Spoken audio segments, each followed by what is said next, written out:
Hey backbenchers, welcome back to your own channel, School of Backbenchers, Education Beyond the Front Row. I hope you all are doing great, guys. Well, in this video, we are going to continue class 11 Business Studies chapter 8, and this is the fourth part of this series. Before we continue, requesting you again, guys, if you haven't subscribed the channel yet, please do it now. Let's get started. guys, इस video के अंदर हम पढ़ने वाले हैं कि government किस तरीके से असिस्ट करती है स्मॉल इंडस्ट्रीज को या स्मॉल बिजनेस यूनिट्स को, ताकि वो स्टार्ट कर सके, अपना बिजनेस ग्रो कर सके, सर्वाइव कर सके।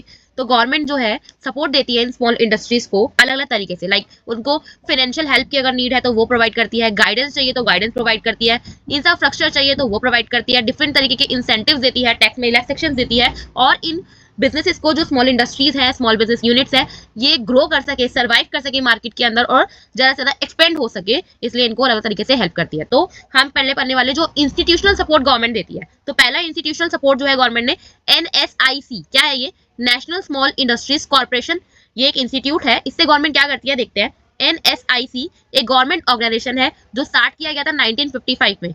ये हेल्प करती है स्मॉल स्केल इंडस्ट्रीज को ग्रो करने में, ठीक है।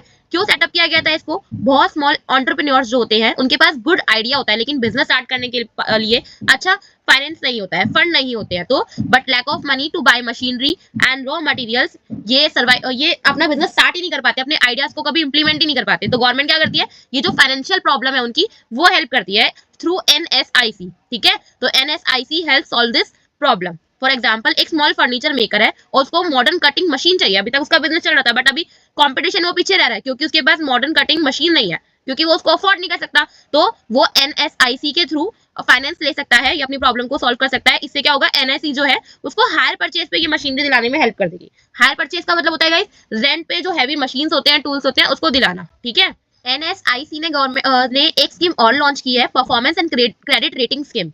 ये जो स्कीम है ये हेल्प करती है स्मॉल बिजनेसेस को, ये जो फाइनेंशियल पोजीशन होती है उनकी, क्रेडिट जो उनका क्रेडिट रेटिंग है, फाइनेंशियल पोजीशन है, उसको समझने में और उसको किस तरीके से वो इंप्रूव करने में ये हेल्प करती है। इस तरीके से गवर्नमेंट जो है वो हेल्प करती है स्मॉल एंटरप्रेन्योर्स की, ठीक है। कि ऑब्जेक्टिव्स क्या है स्कीम के, ताकि जो स्मॉल बिजनेसेस हैं उनको पता हो कि क्रेडिट रेटिंग जो है उसकी कितनी इंपॉर्टेंस है। अगर वो अपनी क्रेडिट रेटिंग को मेंटेन करते हैं तो कितनी आसानी से वो कहीं से भी फंड को रेज कर सकते हैं, क्रेडिट को ले सकते हैं, और साथ ही साथ अवेयर करवाते हैं उनको क्रेडिट रेटिंग के बारे में, और ताकि वो एनकरेज हो सके और अपने फाइनेंशियल रिपोर्ट्स के को प्रॉपर तरीके से मेंटेन कर सके, ताकि उनकी क्रेडिट रेटिंग खराब ना हो और साथ साथ उनको क्रेडिट लेने में आसानी हो सके। फॉर एग्जांपल, एक स्मॉल बेकरी जो है वो मेंटेन करते हैं अपने प्रॉपर अकाउंट्स को, अपने फाइनेंशियल रिकॉर्ड्स को, ताकि उनकी जो क्रेडिट रेटिंग है वो अच्छी हो सके और उनको इजीली बैंक से लोन वगैरह जो है, फाइनेंस वगैरह जो है वो मिल सके। सो गाइस, एक लुक देखते हैं हम जो पेड फंक्शन है NSIC के। अभी तक तो हमें पता चल ही गया है कि फंड रेज करने में हेल्प करता है और क्रेडिट रेटिंग के बारे में अवेयर करवाता है। एक बार हम पॉइंटर्स में देख लेते हैं। तो प्रोवाइड करता है मशीनरीज या raw material easy hire purchase terms पे। हायर परचेज का भी मतलब जो हैवी टूल्स होते हैं, महंगी मशीनरी वगैरह होती है, उनको रेंट पे दिलवाने में हेल्प करता है छोटे स्मॉल एंटरप्रेन्योर्स की। तो for example, paying for machinery in monthly instalment, जहां उसको फुली पेमेंट जो है पूरी लमसम एक साथ करनी पड़ेगी, उसको डिवाइड कर देते हैं वो मंथली इंस्टॉलमेंट्स के अंदर, ठीक है। हेल्प करते हैं exporting products of small industry. अब स्मॉल इंडस्ट्रीज में जो ऑनर्स होते हैं उनके पास इतना ज्यादा अवेयरनेस नहीं होती है, नॉलेज नहीं होती है किस तरीके से अपने प्रोडक्ट्स को वो एक्सपोर्ट करके ज्यादा प्रॉफिट कमा सकते हैं, तो उनको एक्सपोर्ट करवाने में उनके प्रोडक्ट्स को हेल्प करवाती है गवर्नमेंट। तो फॉर एग्जाम्पल, हैंडीक्राफ्ट जो है वो फॉरेन कंट्रीज के अंदर बेचने में उनको हेल्प करना, गिव करती है उनको गाइडेंस, और जब भी उनको एडवाइस की जरूरत होती है तो उनको एडवाइजरी सर्विस भी प्रोवाइड करती है। फॉर एग्जांपल, किस तरीके से उनको अपनी प्राइसिंग को मेंटेन करना है, मार्केटिंग करनी है, अपने फाइनेंस को कंट्रोल करना है, मेंटेन करना है, इन सब चीज पे गाइडेंस भी देती है और एडवाइस भी देती है। एक्ट करती है as a business incubator. Incubator कौन होता है? जो एक सपोर्ट सिस्टम होता है आपके बिजनेस को सेट करवाने में, रन करवाने में, ठीक है, ताकि जो न्यू टेक्नोलॉजी बेस्ड बिजनेसेस है उनको हेल्प करवा सके, क्योंकि अभी उनको इतना आइडिया नहीं है उस मशीनरीज के बारे में, तो उनको क्या करवाएंगे, टेक्नोलॉजी प्रोवाइड करवाएंगे इजी टर्म्स में, साथ साथ ट्रेनिंग भी देंगे उनको कि किस तरीके से वो उस बिजनेस टेक्नोलॉजी को यूज कर सकते हैं। तो सपोर्ट करते हैं स्टार्टअप्स को यूज करने में न्यू सॉफ्टवेयर्स और टेक्नोलॉजीज को, ठीक है। क्रिएट करते हैं अवेयरनेस अबाउट न्यू टेक्नोलॉजीज, तो न्यू टेक्नोलॉजीज के बारे में उनको बताएंगे है, और साथ साथ उनको ट्रेनिंग भी देंगे किस तरीके से उसको यूज करना है। हेल्प करते हैं procurement and distribution of raw material, किस तरीके से वो चाहे इंडियन हो चाहे इंपोर्टेड रॉ मटेरियल्स हो, या जो इक्विपमेंट्स है वो किस तरीके से वो उसको लेके आ सकते हैं और यूज कर सकते हैं। डेवलप करते हैं सॉफ्टवेयर टेक्नोलॉजी पार्क्स और टेक्नोलॉजी ट्रांसफर सेंटर्स, ताकि इन लोगों को अपने प्रोडक्शन के अंदर कभी प्रॉब्लम फेस ना करना पड़े इन टेक्नोलॉजी के वजह से। आई होप आपको जो मेन फंक्शंस है NSIC के अच्छे से क्लियर। नेक्स्ट है हमारा इंस्टीट्यूशनल सपोर्ट गवर्नमेंट के थ्रू, वो है district industries centre DIC। Meaning DIC was set up in 1977 ताकि जो इंडस्ट्रियल सर्विसेज होती है वो एक ही रूफ के अंडर, एक ही डिस्ट्रिक्ट लेवल पर बिजनेसेस को प्रोवाइड की जा सके। उनको अलग अलग सर्विसेज के लिए, अलग अलग प्रॉब्लम्स के लिए अलग अलग इंस्टीट्यूशंस में या अलग अलग ऑफिस में रन ना करना पड़े। ठीक है, क्या ऑब्जेक्टिव था? ताकि इजी हो जाए एंटरप्रेन्योर्स के लिए अपने बिजनेस को स्टार्ट करना, रन करना एक ही डिस्ट्रिक्ट के अंदर, मतलब जिस भी डिस्ट्रिक्ट के अंदर वो बिलोंग करते हैं उसी डिस्ट्रिक्ट के अंदर उनको अलग अलग ऑफिस के अंदर भागदौड़ ना करनी पड़े। तो for example, instead of visiting many offices, एक स्मॉल एंटरप्रेन्योर क्या करेगा, डायरेक्ट एक ही इंस्टीट्यूट में जाएगा, डीआईसी, ताकि उसको जो भी हेल्प लेनी है वो मिल सके, चाहे किसी भी तरीके की हेल्प लेनी हो उसको अपने बिजनेस से रिलेटेड। डीआईसी के फंक्शन देख लेते हैं गाइस। तो एक्ट करता है एक मेन सेंटर की तरह, जो भी इंडस्ट्रियल डेवलपमेंट होती है किसी पर्टिकुलर डिस्ट्रिक्ट के अंदर। आइडेंटिफाई करता है कि कौन सी एसएसआई के लिए, स्मॉल स्केल इंडस्ट्री के लिए सुटेबल प्रोजेक्ट है। ठीक है, जैसे कि उनको सजेस्ट करना, अगर आसपास जो भी रिसोर्सेज अवेलेबल है, आसपास जो उनके पास फंडिंग है, उन सबके हिसाब से कौन सा बिजनेस उनको करना चाहिए, कौन सा प्रोजेक्ट उनको करना चाहिए, जैसे कि डेयरी करना चाहिए या टेलरिंग करना चाहिए, कैंडल मेकिंग करना चाहिए या और कोई करना चाहिए। तो इशू करता है एक परमानेंट रजिस्टर्ड सर्टिफिकेट एसएसआई को।